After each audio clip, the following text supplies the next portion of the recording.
I'm very happy. I'm very happy to give these 3 lectures. My lectures will be around what I consider to be curvature inequalities. These inequalities actually come up in the research that I have been doing over last so many years in operator theory. But somehow they have connections with complex analysis and of course complex geometry, as the name suggests. We will begin by basic तैयार हो गए हर topic में थोड़ा थोड़ा वही पूछेंगे बाकी presentation से related we'll begin at the very beginning, namely the role that the Schwarz lemma plays in understanding various aspects of function theory, or what you know as holomorphic functions, properties of holomorphic functions. Before I start, I want to say that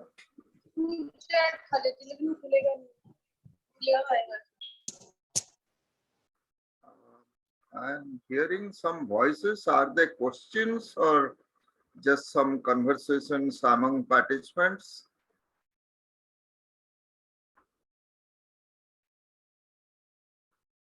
Perhaps just some conversations. I guess if you have a question, then you can sort of stop me anytime you want, and I'll be happy to.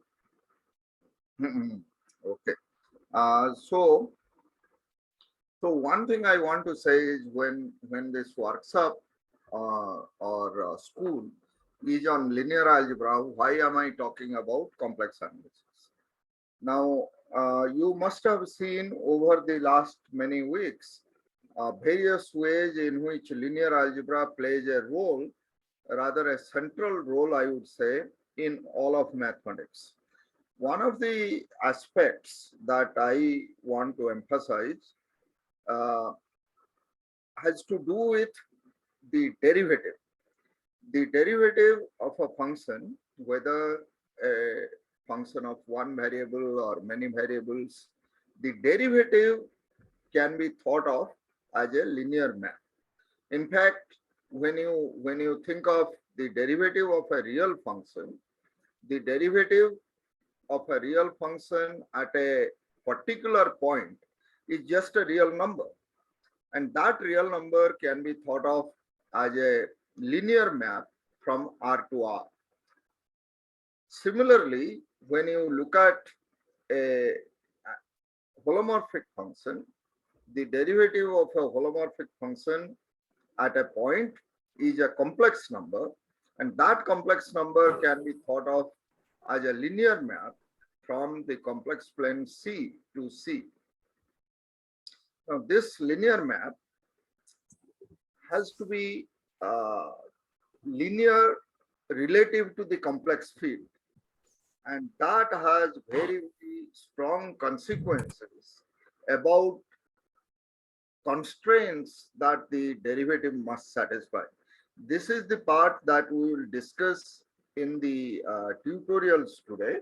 But for now, I'm just trying to say that the reason or the excuse for my discussing complex analysis in this series of lectures and somehow going into curvature inequalities and such is because the derivative which will occur in what I'm doing is actually nothing but a linear map in the sense that you learned in linear algebra. So now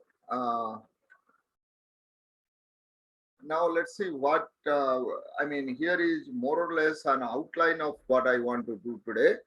We'll first discuss the Schwarz lemma, then we'll talk about the automorphism group of the unit disk, and then we'll talk about the Alford's version of the Schwarz lemma, and then we will give some applications.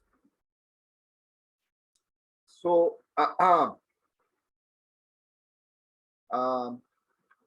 so to begin with, let's start with the Schwarz lemma. Let B0, R be the open unit disk of radius r. That is, all complex numbers z such that absolute z is less than r, and B with the square bracket 0, r is the closed disk of radius r. Now, the Schwarz lemma says, suppose that f from the open unit disk to the open unit disk is a holomorphic function such that, Excuse me, sir. Excuse me, sir. yeah, Are you writing somewhere or are you sharing the screen? Like we can see only the first page that says your name and the oh, title. really? I Yes, don't sir. know We can't see anything. why that should happen. Let me check. I did share the screen. It said, okay. Looks like I have to do it all over again. So just give me a second. I'll restart the Zoom, and then perhaps it will be better. Actually, yeah. Let me kind of give me 1 second, okay? I don't know why that happened.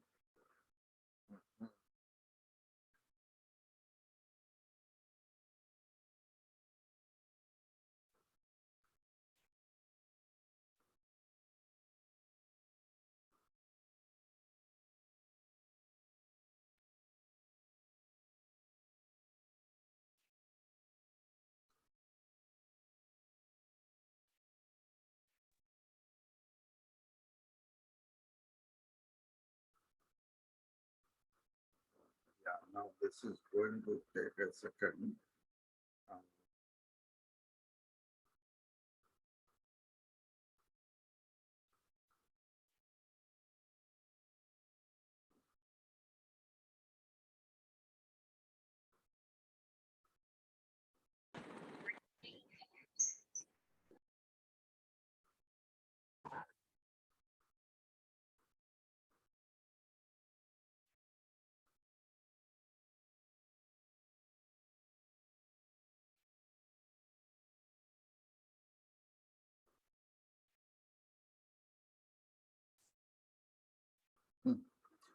Yeah.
यही तो अलग ही नहीं रहती। कभी Zafar sir phone करते हैं 10 minute बाद, कभी मंडन सर फोन करते हैं। तो एक पे फोकस कर।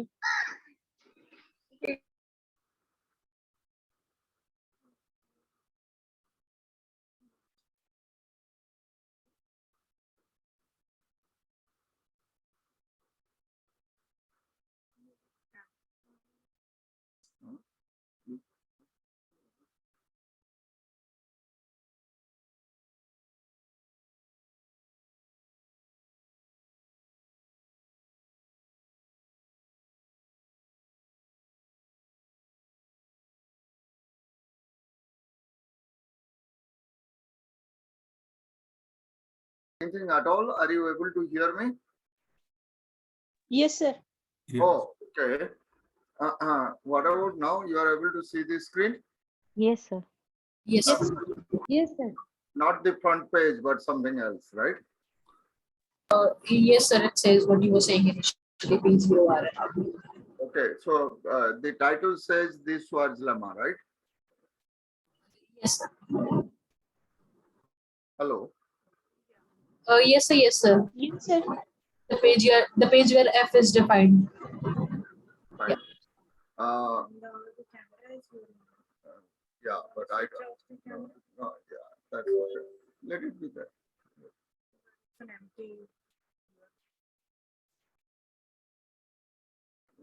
Fine. Okay. I'm sorry about that. Let's continue. I think that was a few minutes. So now you are able to see the screen, right? Yes, sir. Yes, So sir. let's continue. So we have the open unit disk, and that is denoted with this open braces B0, R, and then we have the closed disk, which is B0, R with the square bracket. Then the Schwarz lemma says that if we have a holomorphic function from the open unit disk to the open unit disk with f of 0 equal to 0, then the following things happen. F of z in absolute value is less or equal to absolute value of z for all z in the open unit disk.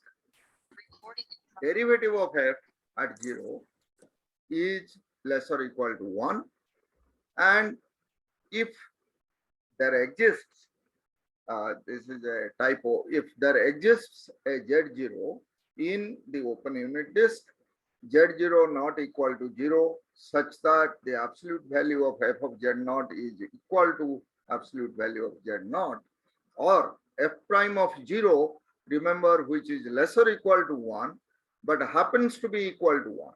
So either of these two things, f of z is supposed to be less or equal to absolute value of z, but suppose equality is attained at some z naught in the open unit disk, or derivative of f at 0, which is supposed to be less or equal to 1, becomes equal to 1 at some point at 0, then f of z must actually be a constant times the identity function.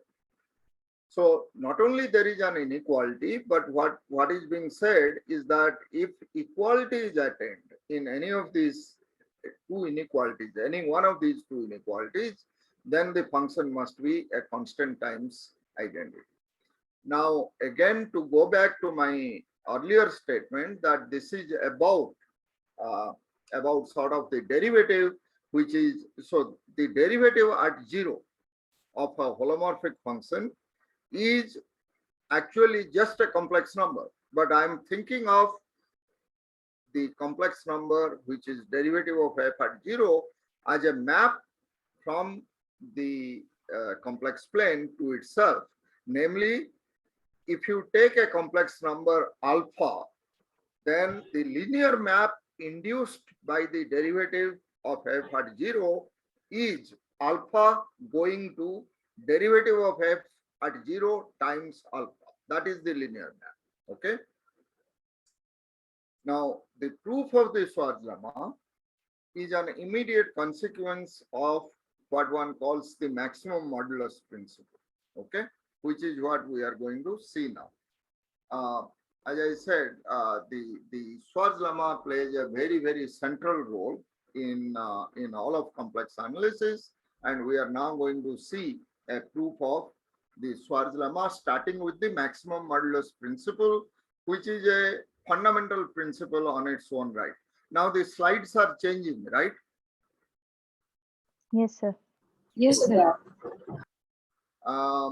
So you know, in the tutorials, we'll discuss or whatever questions that you might have about what is a holomorphic function, what is the business about thinking of it as a map, as a linear map from C to C. All of that we'll discuss in the afternoon session if necessary, Otherwise, we'll discuss other topics in the afternoon.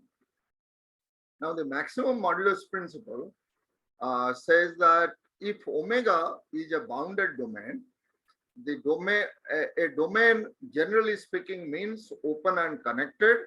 So I am looking at a bounded, open and connected domain in C. F is a holomorphic function on omega, and the closed disk A comma R of some radius R is inside this open set. Given an open set about a point A in that domain omega, you always have an open disk containing that point A. And if you shrink, if you have an open disk of radius half, let us say, inside the domain omega, you can always say about the point A, there is an open disk of radius 1/4, and then the closure of that open disk of radius 1/4 will be inside the domain omega. So if you have an open disk, by making the radius of that open disk a little smaller, you can assume that you have a closed disk inside the domain omega. So the statement of the maximum modulus principle says that if this is the situation, you have a holomorphic function defined on a domain omega, then f of a in absolute value is less or equal to supremum of f of a plus r ei theta, theta belonging to r. So this simply means that this little r should have been capital R again. Okay, equality occurs if and only if f is a constant. Now please think about this for a minute and convince or try to understand what this is saying. It is saying that if you have a point inside the domain omega, you have a holomorphic function, and if you take a disk of radius r around that point A, then the value of the function at A must be less or equal to the supremum of the values that function takes in the boundary of that disk of radius r. Okay. So equality occurs if and only if f is a constant. So at this interior point, the value of the function can be equal to the value on the boundary of the disk of radius little r, if and only if the function is a constant function. Okay, that's the statement of the maximum modulus principle. The proof, it's not clear how far back one goes to provide proofs. Assume to provide a proof, assume that the value of the function at a plus r ei theta, again a small typo, it should have been I theta, it has become 1 theta. Assume that the absolute value of f a plus r ei theta is less or equal to f of a absolute value for some theta in r. That is, the value of f of a in absolute value is less or equal to the value that the function takes on the boundary. Okay. Not less or equal to, greater or equal to. Okay. So the value on the boundary is less or equal to the value at the interior point A. So if the value on the boundary happens to be less or equal to the value at an interior point, knowing that the function f is a holomorphic function, we have a power series expansion for the holomorphic function, namely f of z is equal to cn z minus a to the power n. And this is a power series expansion which can be obtained by what is called the Cauchy's formula. And this is a convergent power series in the disk of radius r. So if 0 is, if little r is between 0 and capital R, we have the Parseval's formula, which again we will discuss in the tutorial session, that if you have a power series expansion like this, then Cn absolute square, that sum r to the 2n, is 1 over 2 pi minus pi pi absolute value of f a plus r ei theta absolute square d theta. This is the Parseval's identity or Parseval's formula that one learns in basic Hilbert space theory. And from this, you notice that this summation of Cn absolute square r to the 2n is lesser equal to f of a absolute square, which is actually nothing but just C0 absolute square. This tells you that all the C's, all the coefficients in the power series expansion, C1, C2, Cn, all of them must be 0 except for C0. This implies that f of z must actually be equal to f of a for all z in the ball of radius r, little r, as long as r is less than capital R. Okay. But since r is arbitrary, then it follows that the function f is actually constant in this disk of radius r. And since omega is connected, it follows that f must be a constant function. Okay, because this is going to be constant on every disk of radius capital R that is inside the domain omega. Okay. So so based on this maximum principle, what we can do is to prove the Schwarz lemma. The Schwarz lemma, in turn, is a consequence of the maximum principle. It follows very easily in the following manner. You know that f of 0 is equal to 0, which means a0 is equal to 0 in the power series expansion of the function f. F of z, if you write it as a power series, then it must start with n equal to 1, because if there was a constant term, f0 cannot be 0. So, so we now take h of z to be the function an z to the power n minus 1. Notice that written in this manner, hz is nothing but f of z except for the common factor z. If you look at f of z, you notice that f of z starts with a1 z, a2 z square. So if I pull out the z, I'll have a1, then I'll have a2 z, and so on. So if you look at h of z, it's exactly that. It's a1 without any z, then a2 with just one power of z, and so on. So hz is nothing but f of z, but without the common factor z. Okay. So then h is holomorphic on b0, 1, because f of z had a convergent power series expansion. So does h, because all I have done, as I said, is that h of z is nothing but forgetting the common factor z in f of z. Since f of z was a convergent power series, h of z is also a convergent power series, and therefore represents a holomorphic function. And f of z is z times hz, as I have said many times. Now, by the maximum modulus theorem, the supremum of hz, mod z lesser equal to r, where r is less than 1, is supremum of hz absolute value on the boundary of that disk. And on the boundary of the disk, this absolute z is actually nothing but r.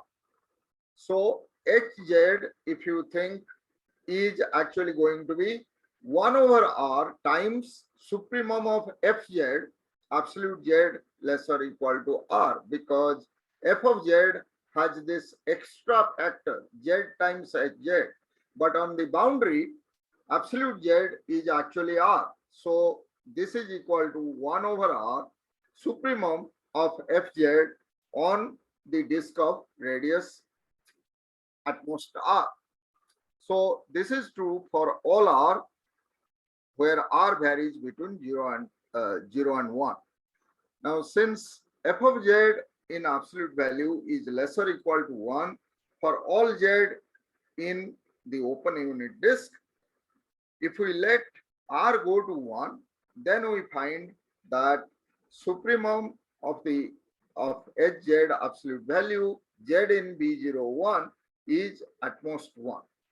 Hence, f of z is less or equal to absolute value of z for all z in the open unit disk. So this completes the first part of the proof. That is, f of z absolute value is less or equal to absolute z. Now, if f of z naught is equal to z naught in absolute value for some z naught not equal to 0, then h of z naught absolute value, of course, will also be equal to 1. And by the maximum modulus theorem, h is going to become a constant, because that was taking values less or equal to 1. But at an interior point z naught, its value, absolute value is 1. Therefore, by maximum modulus theorem, it will become a constant. So that f of z, which is z times h z, will become e to the power I theta z. It's a ei theta, the constant, you can easily convince yourself, will have to be of absolute value 1. Okay, that's again something for you to think about. Now, for the second part, notice that we have defined already fz over z to be equal to hz for z not equal to 0. I mean, it's well defined. We had said that z times hz is actually equal to fz. But if z is not equal to 0, I can write hz as fz divided by z. And since f0 equal to 0, it follows that I can compute the derivative of f at 0 as the limit z going to 0, z not equal to 0, f of z divided by z in absolute value. But that is the same as the limit of hz absolute value z going to 0. But limit of hz as z goes to 0, the way hz was defined is actually h evaluated at 0. But h evaluated at 0, if you sort of go back, sorry, if you go back, you will find that hz, I had emphasized this many times, that hz is defined by saying what? It starts with a1 no power of z, then a2 z, then a3 z square, and so on. So as z goes to 0, all that remains is a1. So h at 0 is going to be just a1, the constant term in hz, and that value, because of the way h is defined, the value of h at 0 must be less or equal to 1. So remember, h of 0 is nothing but, I mean, h is obtained from f by forgetting the z. Okay, so h, yeah. No, it's okay, sir. I Right. said just A naught. Yeah. So if f prime 0 is equal to h0 is equal to 1, then again by the maximum modulus theorem, h is a constant function of modulus 1, and as before, fz must be therefore ei theta times z. Okay, because h0 then becomes a constant, and f therefore becomes that constant times z. But because f has to map the disk into itself, it must be ei theta times z. Okay. Now, um, now we want to proceed and produce automorphisms of the disk. Automorphisms of the disk are basically holomorphic functions that map the disk into itself injectively, first of all, and then, although I said they map the disk into itself, then I demand that they map the disk onto itself. So these are functions that map the disk in a one-to-one onto manner to itself. Okay, but first we want to prove that certain functions actually map the disk onto itself, and then verify that those are all the maps that are possible. Okay, we'll describe every possible map from the disk onto itself, which is one-to-one. So first we say that for a fixed alpha in the open unit disk B0, 1, phi alpha z is equal to z minus alpha 1 minus alpha bar z is a rational function mapping the open unit disk to the open unit disk. Now here, by a rational function, all I mean is that it is the quotient of two polynomials. Phi alpha z, if you notice, is z minus alpha, which is a polynomial of degree 1, divided by 1 minus alpha bar z, which is again a polynomial of degree 1. So it is a quotient of two polynomials of degree 1 each, and such things which are quotients of two polynomials are called rational functions.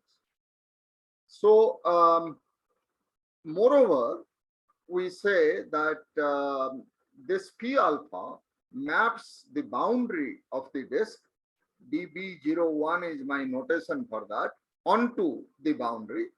It is one-to-one on B0, 1, that is on the closed disk. Now that it is defined on the boundary, it maps the boundary into itself, and it is one-to-one on the closed disk. Moreover, the inverse of this function phi alpha is just phi minus alpha. The main point is to use the Schwarz lemma to say that every possible 1-1 onto map of the disk into itself, which is holomorphic, is such a function phi alpha. At best, you can multiply by a e to the power I theta. That is the main goal. But let us first of all say that this is so. So the function phi alpha is holomorphic in the whole plane except for z equal to 1 minus alpha bar, which is outside of the closed disk.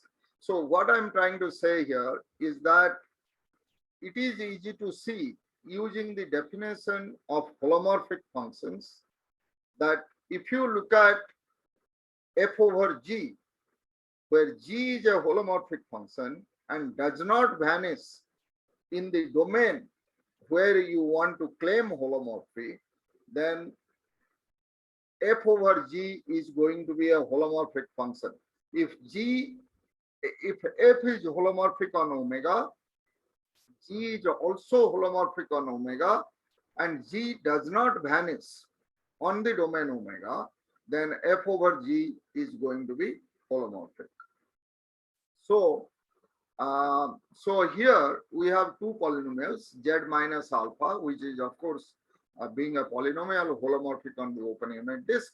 1 minus alpha bar z, interestingly,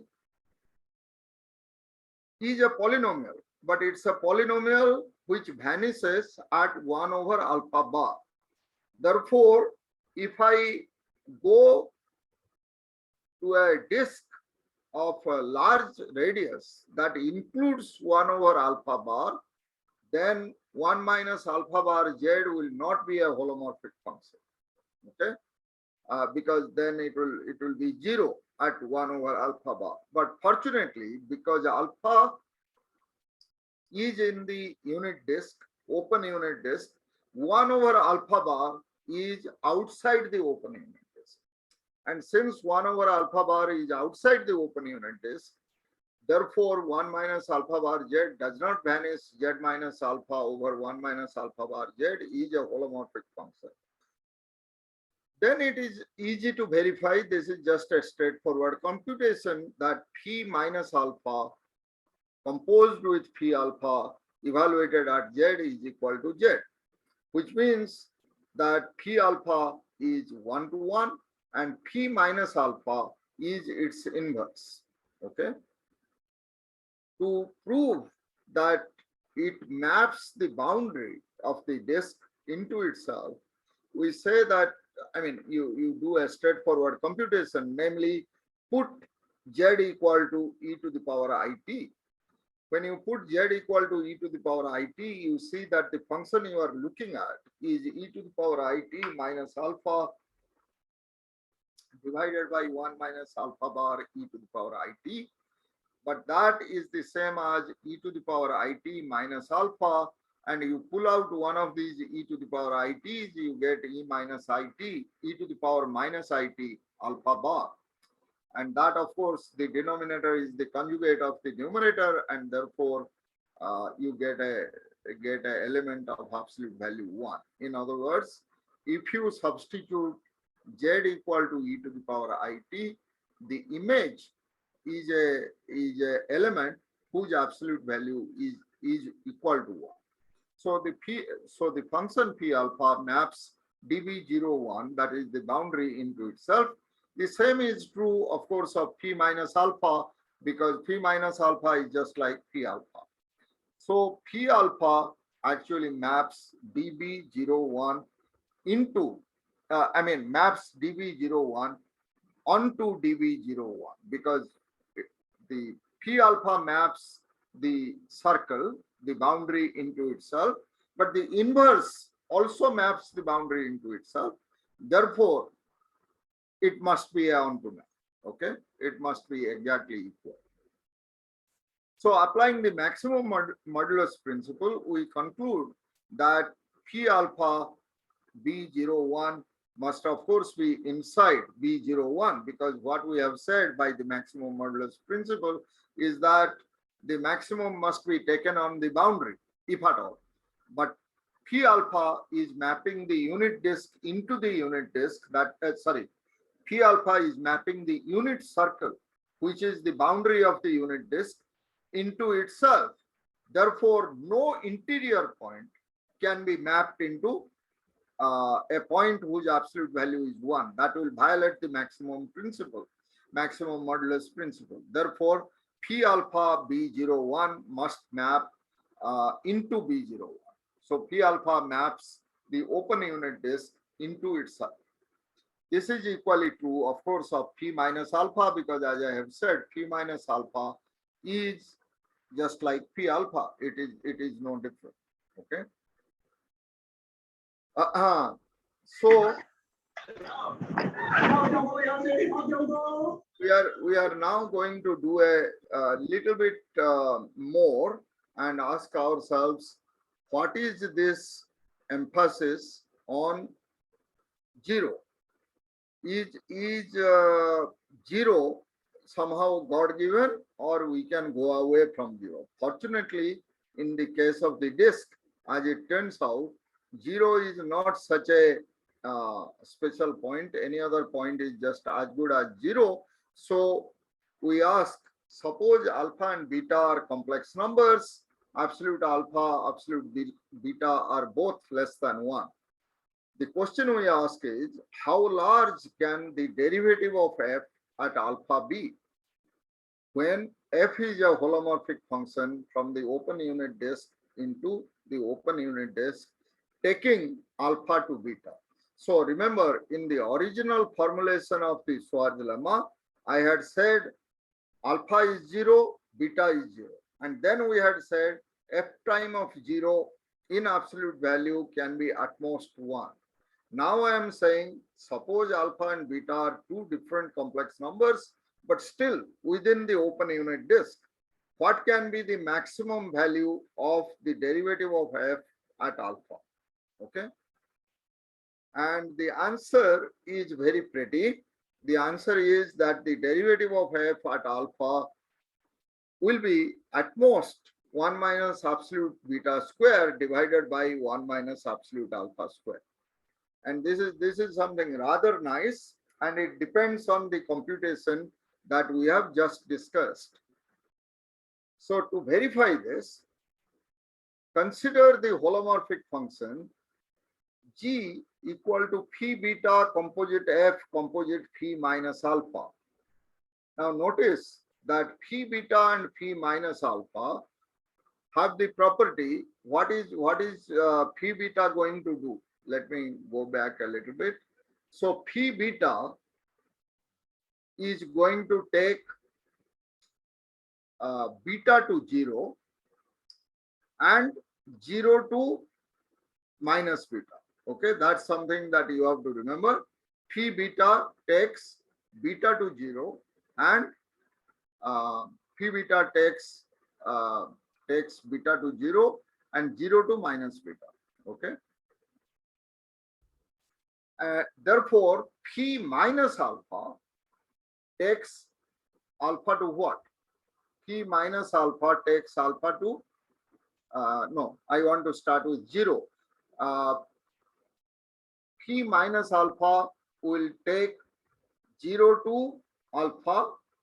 F of alpha will go to beta, and then phi beta will take that beta to 0.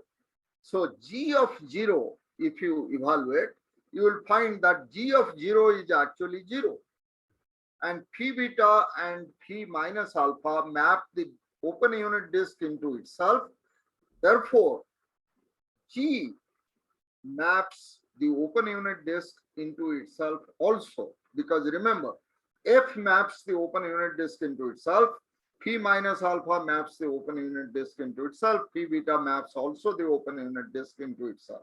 Therefore, the composition of these three maps takes 0 to 0, maps the disk, open unit disk into itself, and because f was holomorphic, phi beta composite f composite phi minus alpha is again holomorphic. Okay. Now, as a result, we have applying the Schwarz lemma that we already know to g, we get that g prime 0 in absolute value is less or equal to 1 by the Schwarz lemma.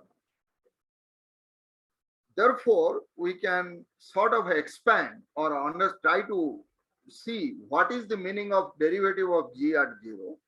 So if you write down the derivative of g at 0 by the usual composition rule, okay, so you have to start with phi prime of beta evaluated at whatever it is that phi minus alpha evaluated at 0, that f evaluated at phi minus alpha evaluated at 0, that is actually beta.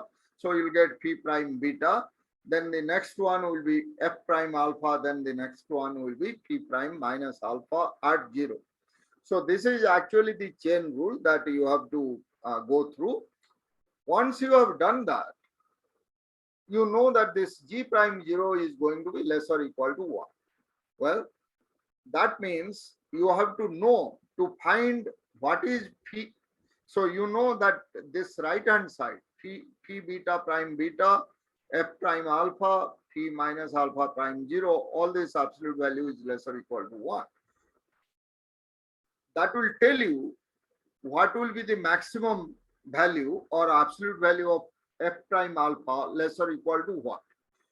But to be able to find that, all we need to do is to find what is the absolute value of phi beta prime at beta and what is the absolute value of phi prime minus alpha at 0. And those, given the explicit form of the functions phi alpha and phi beta, you can find. And those are phi alpha prime 0 is 1 minus absolute alpha square. Phi alpha prime alpha is equal to 1 minus absolute alpha square inverse. This is something for you to calculate because, as I said, P alpha and P beta are both just rational functions, quotient of two polynomials. Now, although I have written here P alpha prime alpha, notice that if I were to put beta, what I will get is P beta prime beta is 1 minus absolute beta square inverse. And therefore, I get my claim that f prime alpha is 1 minus absolute beta square divided by 1 minus absolute alpha square. Because remember, I have to say g prime 0 is lesser equal to 1. So everything gets reciprocated when I am looking at f prime f alpha absolute value. When I am looking at f prime alpha absolute value, it is lesser equal to 1 over P minus alpha prime 0 absolute value times 1 over P beta prime beta. So 1 over P beta prime beta, as I said, is 1 minus absolute beta square inverse, and 1 over P minus alpha prime 0 absolute value is 1 minus absolute alpha square, okay, inverse. So this inverse goes away and you get an inverse here. Now, equality occurs if and only if Gz is equal to C times Z for some C with absolute value equal to 1. And if you put that, if you ask yourself, when G is of the form P beta composite F composite P minus alpha, and this composition is equal to some complex number of absolute value 1 times Z, you convince yourself that this is the same as saying Fz is P minus beta C times P alpha Z. Okay, so you can write down which function actually makes this inequality into an equality. That's again a straightforward computation if you like. Now I finished the proof of what I had claimed.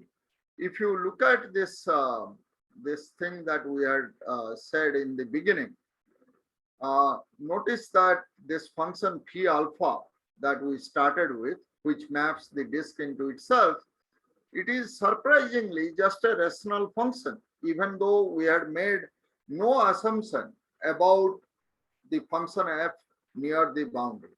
Okay. So we now we actually prove that all automorphisms, all functions that are 1, 1, and 2 and holomorphic map the disk into itself are of the form a constant times the functions that we have seen already. These are called Mobius maps. Okay, the Mobius maps are all the automorphisms of the open unit disk. So the theorem says that suppose f is a bijective holomorphic function on the open unit disk and that f of alpha is equal to 0, then there exists a constant c such that absolute c is equal to 1 and f of z is nothing but c times p alpha z. Remember, p alpha has the property that if you evaluate it at alpha, then it becomes 0.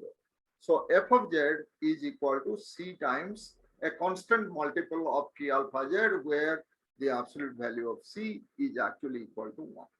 This is actually not hard to prove. We have already everything in place. So we say that let g be the inverse of the function f. Remember, we are saying f is a bijective holomorphic function. Therefore, f will have a inverse, namely g, and since it's an inverse, it has the property that g f z is equal to z. Since f is 1, 1 and on 2, f prime has no 0. in the open unit disk. That's again something that you learn in basic complex analysis. So G defines a holomorphic function on B0, 1, okay, on the open unit disk. Therefore, we have derivative of f at alpha less or equal to 1 over 1 minus absolute alpha square, because remember, what did I say? I said before that if you have a function that takes alpha to beta, then the derivative will be at most 1 minus absolute beta square divided by 1 minus absolute square, 1 minus absolute alpha square. But here the function f takes alpha to 0. Therefore, derivative of f at alpha must be less or equal to 1 over 1 minus absolute alpha square. G prime of 0 is less or equal to 1 minus absolute alpha square. Okay. So, what does G do? Why is it less or equal to 1 minus absolute alpha square? Because G takes 0 to alpha, G being the inverse of the function f. So we have a pair of functions which are inverses of each other.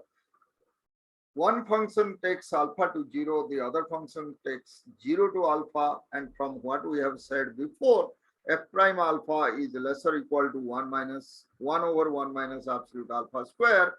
G prime 0 is less or equal to 1 minus absolute alpha square. Now, by the chain rule, G prime 0 times f prime alpha is equal to 1. Since G prime 0 times f prime alpha equal to 1, therefore we must have f prime alpha equal to 1 minus absolute alpha square, 1 over 1 minus absolute alpha square, and similarly G prime 0 equal to 1 minus absolute alpha square. Hence, with beta equal to 0, I mean, in the previous computation, what we showed was that in the inequality, where we are saying that the derivative of a function f at alpha is less or equal to 1 minus absolute beta square divided by 1 minus absolute alpha square. If equality is attained, then the function must be c times the function p alpha. Okay, that is, you have to go back to check what we had said here was that fz must be p minus beta c p alpha z. This p minus beta here is just the constant function. Okay, so this becomes p minus beta. Beta is equal to 0. Therefore, we get that f must be of the form c times p alpha. C times p alpha. Okay. So, so when beta is equal to 0, why is beta equal to 0? Please think about that for a second. By our choice, I am saying that I have a function f which is defined with the property that f of alpha must be equal to 0. That is by my choice. But if f of alpha equal to 0 and I want to apply my previous computation, then in the previous computation, what I had said was that if a function f has the property f of alpha is equal to beta, then there will be an inequality. Derivative of f at alpha, absolute value will be less or equal to 1 minus absolute beta square divided by 1 minus absolute alpha square, with the property that if equality is attained, f of z must be of this form: p minus beta c p alpha z. But if beta is equal to 0, then p minus beta is just the identity function. Therefore, f becomes nothing but c times p alpha z. Okay. So that proves that all automorphisms are of this form. Here is something again rather interesting, or rather I like it very much. If f, we just now discussed or said that if f, instead of taking 0 to 0, was taking alpha to beta, then derivative of f at alpha in absolute value will be less or equal to 1 minus absolute beta square divided by 1 minus absolute alpha square. That generalizes one half of the Schwarz lemma. What about the other half of the Schwarz lemma? The other half of the Schwarz lemma said f of z in absolute value would be less or equal to absolute value of z, provided f of 0 is actually equal to 0. Now, if instead of f of 0 being equal to 0, if it happens that you have an arbitrary function, holomorphic function, and you don't know that it is taking 0 to 0, you still have an inequality. And that inequality says that whenever you have a holomorphic function from the open unit disk into itself, then the absolute value of fa minus fb divided by 1 minus fa bar times fb must be less or equal to a minus b divided by 1 minus a bar b in absolute value. Now, this is, in some sense, it can be interpreted as saying that a certain distance, if you define the distance between a and b to be a minus b divided by 1 minus a bar b absolute, you have to worry a little bit about whether it is and actually sometimes people take a log, do various things. I'm just roughly saying, I'm saying that between a pair of numbers, complex numbers a and b, define something like a distance, which is absolute value of a minus b divided by 1 minus a bar b. Then what you are saying is, if you apply a holomorphic function to a pair of points, then you get a new pair of points, fa and fb. And this inequality says that as long as f is holomorphic, the distance between fa and fb is going to be less or equal to the distance between a and b. In that sense, you can say holomorphic functions are contractive or distance decreasing functions. Okay. In fact, this is where I want to talk about a little bit about what should I say? I want to talk a little bit about norms and linear functions and so on and so forth. Going back to my understanding or my saying that derivative of f at z is a linear map, okay? And suppose, so that's just a complex number, it is a linear map. Now, suppose I say that this linear map is defined on a copy of C which depends on Z, and the norm on that copy of C is 1 over 1 minus absolute Z square. Okay. So norm on that copy of the linear map, the copy of the complex plane is 1 over 1 minus absolute Z square. What does that mean? It means that if you give me a complex number A, I will say that the length of that complex number A is absolute A divided by 1 minus absolute Z square. So the length of the complex number f prime z is actually f prime z divided by 1 minus fz absolute square in the copy of the complex plane at fz. Now, these are things we will come to in a more careful way just in a little while. But what I'm saying is that just like the distance decreasing property of the holomorphic maps, if you think of the copy of the complex plane at z having a length 1 over 1 minus absolute z square, and copy of the complex plane at f of z, Okay, it's the same complex plane, but I'm thinking of it as if it was at fz, and there the length is 1 over 1 minus fz absolute square. Then any holomorphic function is length decreasing. F prime z absolute divided by 1 minus fz absolute square is less or equal to 1 minus absolute z square. 1 over 1 minus absolute z square.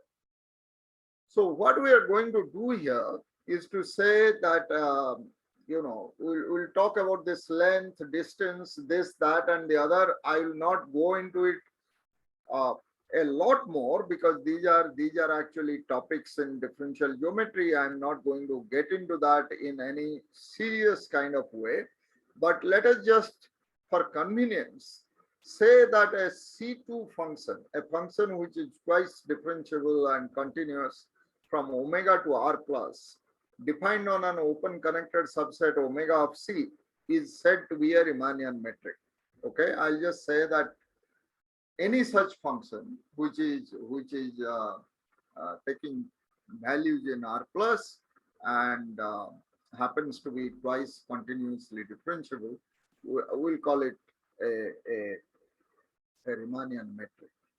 Now, f from b01 to b01 is holomorphic. Then it is distance decreasing with respect to the Poincare metric rho z, which is actually 1 over 1 minus absolute z square, defined on the open unit disk. That is f upper star of rho is less or equal to rho. Now, this is just a matter of language. Please be patient for just these 2 minutes. I want to introduce this language. This 1 over 1 minus absolute z square that you see here, okay, that is usually called the Poincare metric, that I am giving a name. I am calling it rho z. And if you look at f, which is mapping omega tilde to omega and happens to be holomorphic, okay, you define what is called a pullback. The pullback of a metric, okay, this phi is a metric. The pullback of that metric is defined to be f prime z absolute value phi at fz, and such a thing is again C2, that is, it is twice differentiable continuous function. Okay, this f upper star phi, if phi was twice differentiable continuous function, then f prime z absolute phi fz is also a twice differentiable continuous function. Okay.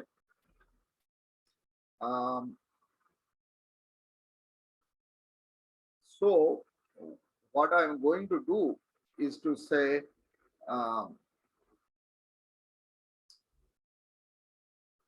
that if you look at rho z, which is 1 over 1 minus absolute z square, then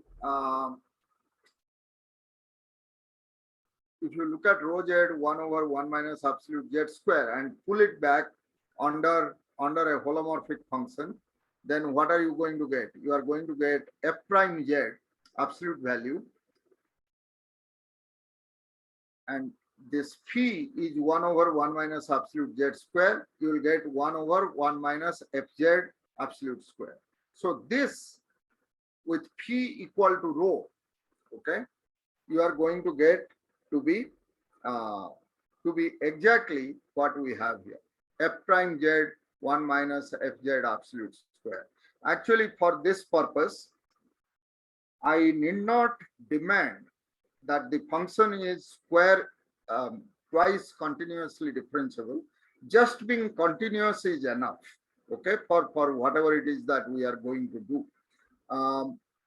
If it is differentiable, well and good, but if it is not, we'll be happy with just continuous. This is not going to be necessary for the main purpose of what I want to demonstrate in the next few slides. Just keep in mind that what is going on here is that there is a Schwarz lemma that says that if you look at the derivative, the absolute value of the derivative divided by 1 minus fz absolute square, which is like a length, this is like a length at fz, is lesser equal to the length at z, which is 1 over 1 minus absolute z square, which is actually known as the Poincare metric. Okay. I want to quickly go into the notion of a Gaussian curvature and Riemannian metric, which is actually defined quite simply, namely that the Gaussian metric is defined to be pz minus 2 to the power minus 2 delta log pz. Now, for the purpose of our understanding what is going on, I assume that this Laplacian, this is a Laplacian, and this is of course the log, the usual log. P, first of all, does not vanish is what I assume. If P does not vanish, and if it is twice continuously differentiable, then delta log phi will of course make sense, and pz to the power minus 2 of that will be well defined. This is the Gaussian curvature. This is just a formula for now. The interesting part is, if we have a holomorphic function, then defining the metric f upper star PR of a constant negative curvature, the f upper star PR, where f is a holomorphic function, from a domain omega to a disk of radius r, and in the disk of radius r, just like the Poincare metric, I take the metric r over r square minus absolute z square. Okay, r over r square minus absolute z square. So this is the Poincare metric of the disk of radius r. Remember that if I had r equal to 1, I would have 1 over 1 minus absolute z square here. But because this is a disk of radius r, there is a certain amount of computation one will have to go through to convince yourself that the Schwarz lemma that I was talking about, where we had f prime z divided by 1 minus fz absolute square lesser equal to 1 over 1 minus absolute z square, can be restated for a disk of radius r by using the metric which is written in this form, namely r over r square minus absolute z square. Okay. So the Poincare metric of the disk of radius r is actually given by that formula, r over r square minus absolute z square. But then f upper star PR, if you compute, earlier on this r would have been 1, but now we have f upper star PR f prime z absolute divided by r square minus fz absolute square. Now, for the purpose of computations and making sure that everything is twice differentiable and so on, instead of taking this, I'll take the whole square, so that I'll get a f prime z absolute square here, r square minus fz absolute square whole square here. Okay. But the Alpers lemma, which is the most beautiful thing that I want to talk about, the Alpers lemma says that if you have a p, which is a continuous function on b 0, 1, and assume that p is C2 on the open set where p does not vanish. Okay, you have to make sure that you are looking at the set where p is actually strictly positive. And then assume that this Gaussian curvature, which is pz minus 2 delta log pz, this Gaussian curvature is at most minus eta, where eta is a positive number.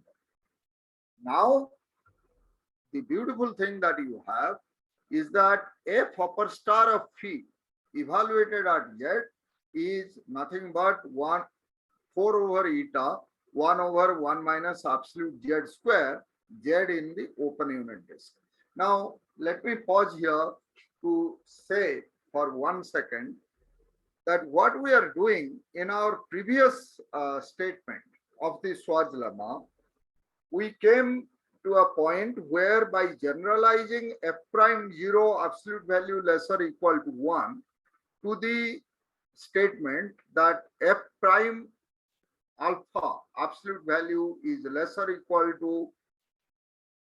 1 minus absolute beta square divided by 1 minus absolute alpha square, we said, well, we can sort of alpha was arbitrary, beta was arbitrary, so we could write it as f prime z, where z is an arbitrary point like the alpha, f prime z divided by 1 minus absolute z square lesser equal to 1 over, sorry, f prime z absolute value divided by 1 minus fz absolute square is lesser equal to 1 over 1 minus absolute z square. So z is like alpha, f of z is beta. Okay. So f prime z absolute value lesser divided by 1 minus absolute beta square, which is something I am writing as 1 minus fz absolute square, lesser equal to 1 over 1 minus absolute z square, which was before 1 over 1 minus absolute alpha square. So this, I told you, was like decreasing length. Okay, holomorphic functions decrease length. Now, however, the limitation was that this was only a map from the disk into itself. The question is, well, if you have a map, not necessarily from the disk into itself, but a function that maps the disk into some domain omega, then what happens? Okay, if f is a function that maps a domain omega into some maps the domain, maps the open unit disk B01 into some domain omega, then what can you say? Well, the Alpers-Schwarz lemma is a far-reaching generalization that says if P is a continuous function on B01 and assume that P is C2 on the open unit disk and P is strictly positive, the Gaussian curvature is lesser equal to minus eta, then on dphi for some eta positive, we have this. This is still about just the open unit disk, but this applies equally well when I look at the function phi, that is the Gaussian curvature on a domain omega, which is different from the disk, and the function f is a map from the disk into the domain omega.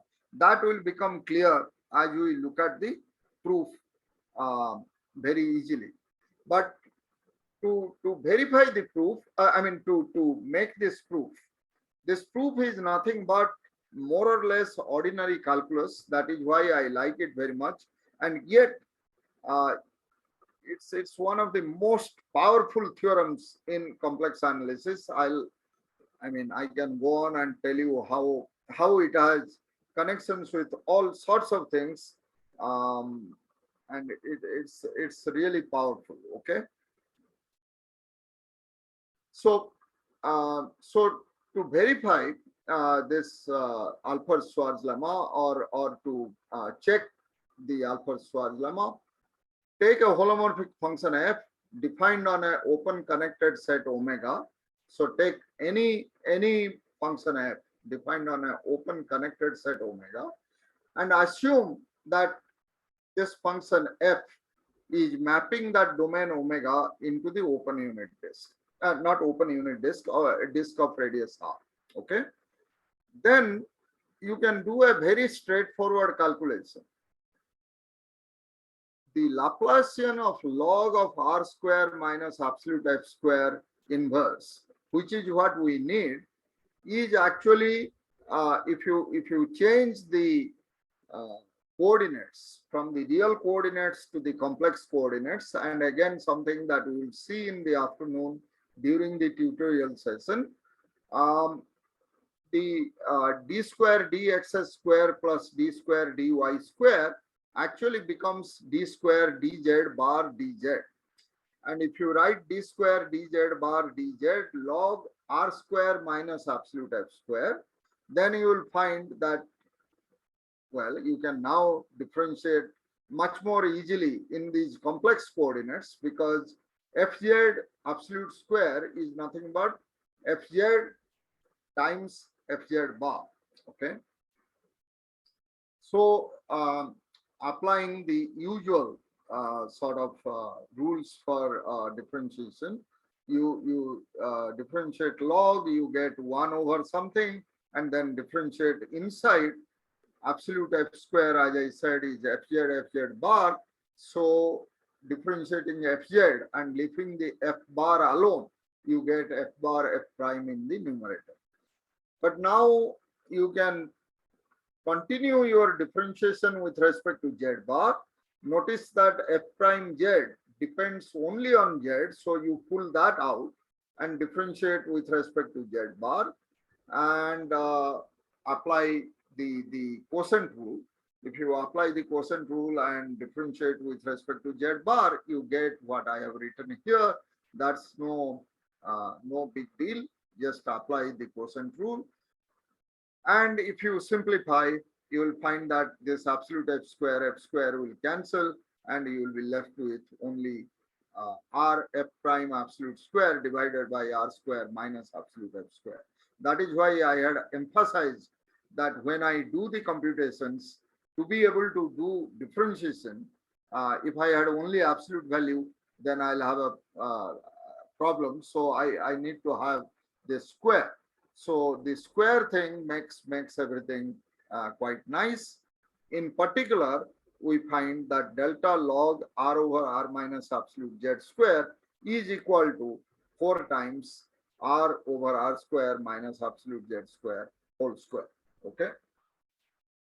So, so in other words, if you go back to the definition of what I call the Gaussian curvature, if you look at this delta log r over r square minus absolute z square and divide by this quantity whole square, you find that it is actually a constant. In other words, the Gaussian curvature, if you like, is less or equal to, if I put a minus sign on the other side, I put a minus sign here, I'll get the Gaussian curvature to be exactly equal to a negative constant, call it -4 if you like. So what this is saying is that if I have any time I have a function from a domain omega into the unit disk, on the domain omega, I would be able to produce a metric which has negative constant Gaussian curvature. Okay. Now, to complete the proof of Alpers lemma, fix a point in the disk and let R be a point, any point between zeta and 1. And then consider the metric PR Z to be R over R square minus absolute Z square on the disk of radius R. And remember, R is after absolute zeta but less than 1. Since PRZ goes to infinity as absolute Z goes to R, F upper star P is nothing but is continuous on B0R. That is by our choice. We have said that we are going to take P to be continuous. It is clear that the function psi F upper star P, which is a continuous function on any compact set divided by this PR, it's going to attain a maximum on this disk of radius 0, R at some point zeta in B0, R. Okay. So psi is going to have a point of maximum. But what is psi? Well, if F upper star phi at this point where it is going to attain its maximum, if that is equal to 0, then the whole thing is 0. Then P becomes identically 0 and we have nothing to prove. So we may assume that xi is a point in dphi. In other words, it's a point at which P does not vanish. Then xi is also a local maximum, since xi was a maximum of the function psi. Therefore, it is also a maximum of the function log psi, log being a convex function. And from calculus, it follows that if we have, from ordinary calculus of two variables, it follows that if we have a function of two variables and it has a local maximum, then at that point of maximum, the Laplacian must be negative. Okay. So now at xi, if we compute, we find that delta log psi has to be negative, but that's by definition delta log f star phi minus delta log pr. But that quantity is greater or equal to, because you see this delta log pr we computed before and we said that this is of constant Gaussian curvature, and that being of constant Gaussian curvature, it is nothing but PR square. That's what it means. Okay, this is by a computation. You can verify that delta log PR is actually equal to PR square, whereas delta log f star phi is greater or equal to 4 f star phi square is by our assumption on the Gaussian curvature of the metric phi. Okay. So, psi xi is lesser equal to 1, and therefore f upper star phi is lesser equal to PR on B0, R. Okay, this is something that that follows from just this very simple computation using the fact that at a point of maximum, the Laplacian must be negative. Okay. Now, of course, if we let R go to 1, we conclude that f upper star phi at z must be lesser equal to 1 minus absolute p square as required. So that is the proof of the Alford-Schwarz lemma, which says that on a disk, it is true actually if you replace the image disk by an arbitrary domain omega. But what I'm saying is that if you sort of look at just the disk, or map f from the disk into itself, which is holomorphic, has the property that f upper star phi must be lesser equal to 1 minus absolute p square. In case some of you are not sufficiently surprised, let me emphasize again. I mean, unfortunately, one cannot write, or I'll perhaps tomorrow when I'm lecturing, I'll try to do some arrangement so that I can actually write on the iPad while I am talking, or the thing is being displayed. But if you are not sufficiently surprised, let me say that the ordinary Schwarz lemma was the statement that if you take phi to be 1 over 1 minus absolute z square, in that case, just by choosing phi to be 1 over 1 minus absolute z square, f upper star of phi will be f prime z absolute divided by 1 minus fz absolute square, and 1 over 1 minus absolute p square will be 1 over 1 minus absolute z square. That was the ordinary Schwarz lemma. F prime z divided by 1 minus fz absolute square lesser equal to 1 minus absolute z square. But what we are saying now is that, well, if you take any phi whatsoever, and this is where the great insight of Alford's comes in, you impose a differential geometric condition, namely that the Gaussian curvature of this little p is at most -1 or -4. It is a matter of scaling. F upper star p then becomes less or equal to 1 over 1 minus absolute p square. But this p here, this inequality holds for all phi that satisfy that Gaussian curvature condition. So let me quickly, because we are running out of time, let me just quickly give an application just to tell you how great this thing is. For any open connected set omega in the complex plane, let NC omega denote the set of continuous functions phi positive on omega such that phi is C2 on phi strictly positive and delta log phi is greater or equal to 4 phi square.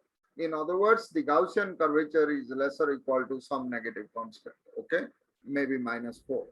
It is easy using the chain rule to verify that if f is a function from omega to omega tilde, which is holomorphic, and these are open connected sets in C, then phi is in NC omega tilde implies, if you pull back, the moment you have a metric of negative Gaussian curvature in omega tilde and you pull it back, f star phi by definition is f prime absolute value phi composite f. Okay, so if you pull it back, then that pullback is going to be again a metric with negative Gaussian curvature bounded above by a negative constant. It follows from the Alford's lemma that NCC is equal to 0. Okay, that is the first thing I want to observe. That means if you look at the entire complex plane, there cannot be a function phi such that its Gaussian curvature is bounded above by a negative constant. Okay, so suppose there was such a phi, then taking f to be a holomorphic function from the disk of radius r to the disk of radius r. In fact, don't take any holomorphic function, take fz to be equal to z. Then Alford's lemma tells you that f upper star of phi, that is z upper star of phi, the derivative of z is just 1. Therefore, f upper star of phi at a is nothing but phi of a must be less or equal to r over r square minus absolute a square. But as r goes to infinity, we see that phi of a is going to be equal to 0. But a was arbitrary. And consequently, this phi must be the 0 metric. The corollary that we get out of this is that if f is a holomorphic map from the complex plane, that is, if f is holomorphic on the entire complex plane and it maps into omega, then NC omega must be not equal to 0. If omega is a bounded domain inside the complex plane, then f must be a constant. So Liouville's theorem, as a corollary, taking omega to be b, a disk of radius at most capital M, we see that every bounded entire function must be a constant. Okay, there are other interesting applications which are more interesting than this, but that I'll put in the notes. That will be in the Dropbox file. Since it's 11 o'clock, I'll just stop here. Okay. Thank you very much, and we will discuss whatever questions and comments that you might have in the afternoon tutorial.